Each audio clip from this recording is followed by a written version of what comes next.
हरे कृष्णा, राधे श्याम, राधे राधे। प्रश्न है, कोई ऐसा भी मंत्र हो सकता है जो सबसे ऊपर हो, उससे ऊपर कोई मंत्र ही ना हो और उसको महामंत्र कहा जाए? जी बिल्कुल, ऐसा मंत्र है जो कलयुग में सबसे महान माना जाता है। इवन वो सभी युगों में सबसे महान है।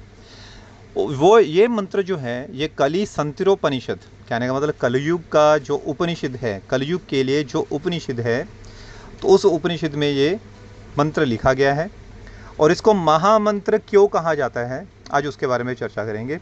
तो पूरे युगों के लिए, मतलब 4 तरह के युग होते हैं, सतयुग, त्रेता, द्वापर और कलयुग। इन चारों युगों के लिए जो सबसे महान मंत्र, मतलब जिस मंत्र में उसकी संपूर्ण शक्तियाँ, भगवान की संपूर्ण शक्तियाँ, भगवान के नाम, रूप, लीला, गुण, धाम, सभी की सभी संपूर्णता, मतलब जो भगवान में स्वयं में क्वालिटी जो है, जो भगवान में स्वयं में जो गुण है, वो सारी की सारी शक्तियाँ, गुण, रूप, रंग, लीला, वो सभी की सभी उस मंत्र में विद्यमान हैं।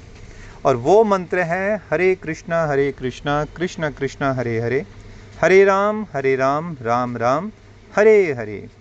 ये जो मंत्र है बृहनारदीय पुराण में ऑलरेडी लिखा गया है।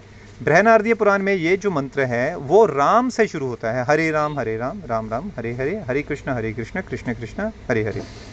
परंतु कली संतरोपनिषद को में से ये मंत्र जो श्री चैतन्य महाप्रभु ने ये निकाला था, जो कि हरे कृष्ण से शुरू होता है। इसलिए जो कहते हैं कि जो पहले राम जी से शुरू होता है या कृष्ण से शुरू होता है, उसमें कोई ऐसा मतवाद नहीं होना चाहिए। दोनों पुराणों में दोनों ही मंत्र इसी प्रकार लिखे हैं, पहले राम से शुरू होता है और पहले कृष्ण से शुरू होता है। और इस प्रकार मंत्र को जाप करने से कोई दुविधा नहीं होनी चाहिए, ना ही इसके प्रभाव में कोई फ़र्क होता है। ठीक है, क्योंकि जैसे कि आपने सुना होगा, श्री वाल्मीकि जी ने भी मरा मरा मरा मरा मरा मरा मरा मरा मरा जपते जपते जपते जपते भगवान की पूर्ण प्राप्ति कर ली थी। बस आपका भाव जो है वहाँ पे स्थित होना चाहिए। मंत्र आप कटाफटा उच्चारण करें, संपूर्ण ना भी उच्चारण करें, लेकिन मन में जो भाव है, वो भाव क्या है, मुझे इस मंत्र का उच्चारण करना है, क्योंकि ये भगवान स्वयं है। भगवान और मंत्र में कोई डिफरेंस नहीं है। जब ये भाव लेके हम मंत्र का उच्चारण करते हैं तो स्वयं भगवान अपनी जीवा पे उपस्थित हो जाते हैं। अब ये मंत्र जो है महामंत्र कहा जाता है। अब प्रश्न ये है, ये महामंत्र क्यों है? बाकी भी तो इतने सारे मंत्र हैं, इसको महामंत्र क्यों कहा जाता है? सभी के अलग अलग परिचय हैं जो इस मंत्र का परिचय देते हैं, अलग अलग तरीके से परिचय देते हैं। लेकिन जो वास्तविक है उसका अर्थ ये है, अगर आप इसका ध्यान से अवलोकन करेंगे, इस मंत्र में 16 अक्षर आते हैं। 16 अक्षर है, जैसे हरे 1, कृष्ण 2, हरे 3, कृष्ण 4, कृष्ण कृष्ण 5, 6, हरे हरे 7, 8। मतलब हरे कृष्ण ये 2 हो गए, हरे कृष्ण 3 और 4 हो गए, कृष्ण कृष्ण हरे हरे 4 और 2 6 और 2 8, ये 8। इसी प्रकार हरे राम 4 मंत्र, 8 और 4 12, राम राम हरे हरे 12 और 4 16। तो इसमें 16 मंत्र आते हैं, 16 शब्द आते हैं इस मंत्र में। और जो हरे शब्द है ये भी भगवान का नाम है। कहने का मतलब कैसे है, हरा जो होता है, हरा जो हर शब्द है, ये है भगवान कृष्ण का नाम, मतलब विष्णु जी का नाम हर, अर्थात वो जो दुखों का निवारण करते हैं, मन के व्यथा को हरते हैं। लेकिन जो स्वयं भगवान की व्यथा को हरती हैं उसका नाम है हरा। अब भगवान की व्यथा को कौन हरता है? श्रीमती राधा रानी। तो ये राधे शब्द का जो नाम है वो है हरा, हरे। तो हरे का अर्थ है राधा। तो 2 बार हरे कृष्ण, तो यहाँ पे कृष्ण जो कि स्वयं भगवान है, सभी जीवों को आकर्षित करते हैं, सभी धर्मों को आकर्षित करते हैं, सभी समस्त प्रकार के प्राणियों को जो आकर्षित करते हैं। समस्त प्रकार के प्राणी मतलब जैसे अंग्रेज हो, कोई निग्रो हो, चाहे वो कोई उच्च जाति का हो, कोई तुच्छ जाति का हो, हर प्रकार के जीवों को जो आकर्षित करते हैं तो वो है कृष्ण। तभी आपने देखा होगा विदेश विदेश में भी जो कृष्ण का नाम है, उनका रूप है, सभी को आकर्षित कर रहे हैं। तभी तो विभिन्न प्रकार की जातियों के लोग इस नाम को अपना रहे हैं, इनकी तरफ आकर्षित हो रहे हैं। तो कृष्ण जो सबको आकर्षित करते हैं, हरा अर्थात राधा रानी।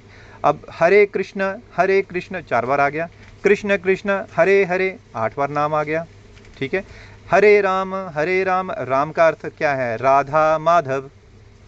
रा का अर्थ है राधा, म का अर्थ है माधव।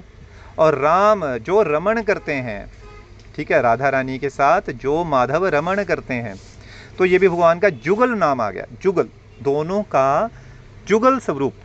जैसे आपने भिन्न भिन्न फोटो में देखा होगा, राम और सीता जी की जुगल मूर्ति देखी होगी, राधा कृष्ण की जुगल मूर्ति देखी होगी।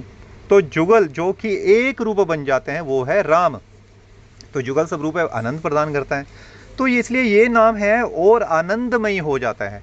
अगर आप बाकी कोई भी नाम देखो तो उन नाम में सिर्फ 2 या 3 अक्षर का नाम होगा। जैसे राम 2 शब्द का नाम है, आनंददायक है नाम। राम स्वयं राधा और कृष्ण का जुगल स्वरूप है, ठीक है। राम जी और जानकी जी का जुगल स्वरूप है, ठीक है। तो ये एक 2 शब्द का नाम, 2 अक्षर का नाम है, लेकिन शब्द एक है। लेकिन इस मंत्र में 16 शब्द, ठीक है, और 64 अक्षरों का नाम है। ये शब्द तो 16 ही है ना, 16 शब्दों का। इससे बड़ा कोई भी मंत्र जिसमें 16 बार भगवान का नाम लिया गया हो, क्योंकि सभी में या तो ओम मिल जाएगा, शायद स्वाहा मिल जाएगा, ठीक है। तो कुछ अलग अलग ऐसे मंत्र साथ में जुड़ जाएंगे जो कि स्वयं भगवान का नाम नहीं है। लेकिन ये शब्द, ये महामंत्र एक ऐसा है जिसमें स्वयं जो भगवान के नामों के साथ ही ये मंत्र बना हुआ है, इसलिए इसको महामंत्र कहा गया है। और ऐसा कोई भी आपको ना तो किसी शास्त्र में, ना किसी वेद पुराण उपनिषद, कहीं भी कोई भी ऐसा मंत्र नहीं मिलेगा जो जिसमें मैक्सिमम भगवान के नामों के शब्द हों, इसलिए इसको महामंत्र बोला गया है, ठीक है। तो ये महामंत्र का उच्चारण दिन रात, चलते बैठते उठते चलते जो भी है, हमें इस मंत्र का उच्चारण मन में या वाचिक से या उपांशु हमें जप करना चाहिए। देखो, स्टार्टिंग में जो मंत्र जपने की विधि है वो यही है कि इतना ऊंचा बोल के जिससे हमारे कानों को सुन सके। जैसे हरे कृष्ण कृष्ण हरे हरे, हरे राम राम हरे हरे, हरे कृष्ण कृष्ण हरे हरे, हरे राम राम हरे हरे। इस प्रकार जपना चाहिए, ठीक है, ताकि हमारे कानों को सुने, हमारे कानों को सुने। अब कई लोग बोलते हैं, भाई किसी को बोलो ना कि आप मंत्र का जाप कर लो, नहीं जी मेरे तो मन मन में चलता रहता है, मन मन में। अरे भाई, मतलब मन मन में चलता रहता है, तुलसीदास बन गए हो गया या हरिदास ठाकुर बन गए हो? मन मन में चलता है, मन में कभी मंत्र नहीं चल सकता। क्योंकि हमारी अभी ऐसी अवस्था नहीं आई कि हम मन में मंत्र का उच्चारण कर सकते हैं। ये तो तीसरी अवस्था है। तीसरी अवस्था, पहली अवस्था है कि हमें सुन के नाम का उच्चारण करना है। दूसरी अवस्था है उपांशु, जिसमें हमारी जीभ चलती रहती है, मध्यम आवाज आती रहती है, हरे कृष्ण ऐसी आती रहती है। उसके बाद मन में जाके फिर जाके जब चलता है, जब हमारी बहुत ज़्यादा प्रैक्टिस हो जाती है। जो लोग बोलते हैं ना, नहीं नहीं नहीं मैं तो मन में ही करता रहता हूँ, मन में। अरे मन कहाँ पे लगेगा? मन में 2 बार आप नाम करोगे, तीसरी बार मन कहीं भटक जाएगा, दूसरी तरफ कारोबार में चला जाएगा, पढ़ाई में चला जाएगा, रिश्तेदारों में चला जाएगा, बाल बच्चों बेटियों में चला जाएगा, ठीक है। तो मन से जो बोलते हैं ना कि वो ड्रामा करते हैं कि मेरे तो मन मन में चलता रहता है, ऐसा नहीं होता, ठीक है। ऐसा है ही नहीं कोई सिस्टम ऐसा। वो उनका चलता है जिन्होंने बहुत साल, 50 वर्ष हो गए, जिन्होंने अपना पूरा मन भगवान को दिया हुआ है, सरेंडर किया हुआ है, सिर्फ उन्हीं का चल सकता है। अब आप स्वयं सोचिए कि अगर जिसमें भगवान के 16 बार नाम हो और उस मंत्र का उच्चारण लगातार करें, ठीक है, तो भगवान के 16 नामों का उच्चारण एक मंत्र में कर रहे हैं और उसकी पूरे दिन में 1-1 लाख जप किया जाता है, तो आप बताओ वो कितना प्रभावशाली होगा। उससे समस्त देवी देवता है जो प्रसन्न हो जाते हैं और वो देखते हैं कि ये जो व्यक्ति है, ये जो जीव है, जो भगवान के नामों का उच्चारण कर रहा है और उसके साथ अपने जीवन को भी पूरा भगवान के नाम के लिए समर्पित कर रहा है, तो समस्त देवी देवता प्रसन्न हो जाते हैं। वो अपनी समस्त शक्तियाँ उस जीव को देनी शुरू कर देते हैं। समस्त शक्तियाँ, जिनको कि रिद्धि सिद्धियाँ बोलते हैं, वो देनी शुरू कर देते हैं, क्योंकि उनको पता है कि अब ये गलत यूज़ नहीं करने वाला, वो इनको यूज़ ही नहीं करने वाला, लेकिन फिर भी वो सब कुछ समर्पित कर देते हैं उसको। और भक्त जो होता है इन चीज़ों में पड़ता नहीं, और वो सदैव क्या इच्छा होती है? भगवान की प्रसन्नता की इच्छा होती है कि भगवान आप अगर देना है तो नाम के प्रति मुझे आसक्ति और दे दो, ताकि मैं और नाम जप सकूं और मुझे रस आ सके, ठीक है, मैं और ज़्यादा संख्या नाम की कर सकूं। अब इसी प्रकार, अब इसकी संख्या कैसे निश्चित होती है? तो 16 शब्द का ये जो अक्षर है, जब हम 108 बार जब करते हैं तो अप्रोक्सीमेट में 1700 बार नाम का उच्चारण हो जाता है।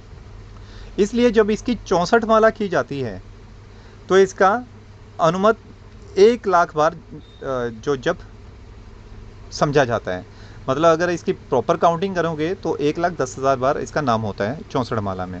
तो इसी संख्या को हम 1 लाख बार जब बोलते हैं। इसी प्रकार जो अलग अलग मंत्र होंगे तो उनकी जो 1 लाख जप संख्या होगी वो उसी प्रकार से होगी, लेकिन महामंत्र की जो जप संख्या जो 1 लाख जो जब बोला जाता है वो 64 माला को इसके गणित के हिसाब से बोला जाता है। तो इसलिए प्रतिदिन हमें धीरे धीरे 1-2 माला से शुरू करके हमें 64 माला तक आना चाहिए। तब क्या होता है, ये नाम में भी सिद्धि प्राप्त हो जाती है। लेकिन ये सिद्धि कैसे प्राप्त होती है और इसका हमें करना क्या है, कैसे नहीं लेना है, कैसे हमें नाम में पूरा आश्रित होना है और इन सिद्धियों के क्या क्या बेनिफिट होते हैं, कैसे कैसे हमने इसको इग्नोर करके आगे जाना है, कैसे कैसे आपके पास रिद्धि सिद्धियाँ आती हैं, चाहे वो वाक सिद्धि हो।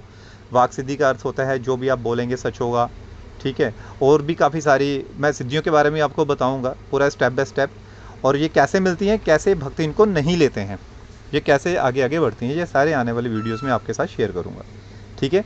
तो अभी अगर कोई आपसे पूछे कि इसको महामंत्र क्यों बोला जाता है, तो बिल्कुल गवारों की तरह हमें मुंह चुप करके देखना नहीं है, उनको प्रॉपर उनको समझाना है, क्योंकि इसमें 16 बार भगवान का नाम आता है, इसलिए इसको महामंत्र बोला जाता है, जो अन्य किसी नाम में नहीं आता है। तो इसलिए इसको महामंत्र, मंत्रों का जो राजा है, इसलिए इसको महामंत्र बोला जाता है।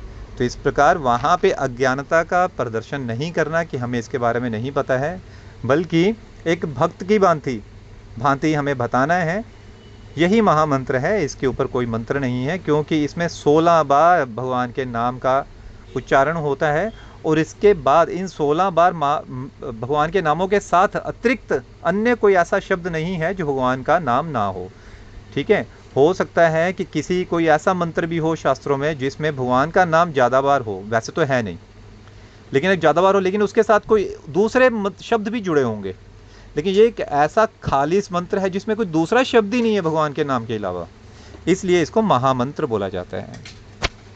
राधे राधे।